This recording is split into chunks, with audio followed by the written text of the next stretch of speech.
بسم الآب والابن والروح القدس إله واحد آمين. أهلا بيكم في قناة أم النور. قصتنا النهاردة أو معجزتنا بعنوان أبوكي في الفردوس.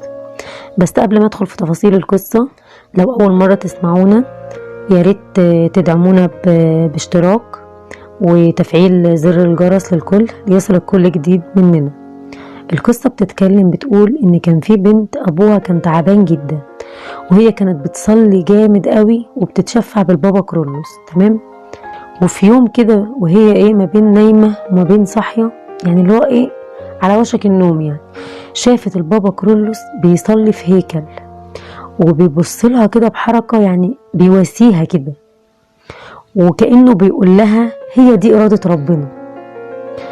وفجأة كده استيقظت، وبعدين بربع ساعة كده جالها خبر وفاة والدها.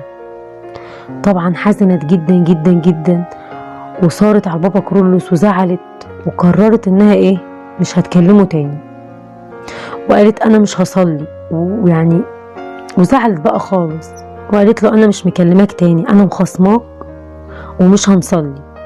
وجت كده بعد فترة بتقول شافت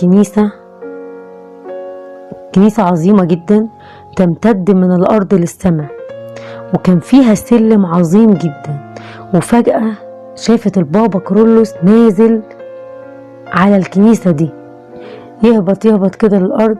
وبتقول إن هو كان لابس ملابس رائعة جدا، وعلى راسه إكليل، وكان ماسك في إيده صليب وعصا رعاية. وجاء قال لها أبوكي في الفردوس، أما أنت بقى أنا مش عايز أسمع منك تاني إنك مخاصمة البابا كرولوس. وجه خابطها كده بالصليب، فجت قامت من النوم، هي كانت بتحلم، فجت قامت. فبيقول ان الحزن زال وامتلأ قلبها طمأنينة وإيمان وثقة. ربنا يعزي كل حد فقد حد غالي عنده، ويسنده ويقويه ويديه طمأنينة كده وإيمان وثقة زي البنت دي. وشفاعة البابا كرولوس تكون معانا، أمين. وبكده نكون انتهينا من قصة النهاردة. ولو عجبتك القصة ادعمنا بلايك واكتب لنا رأيك في الكومنت، ونراكم في فيديو جديد مع قصة أو معجزة جديدة. سلام.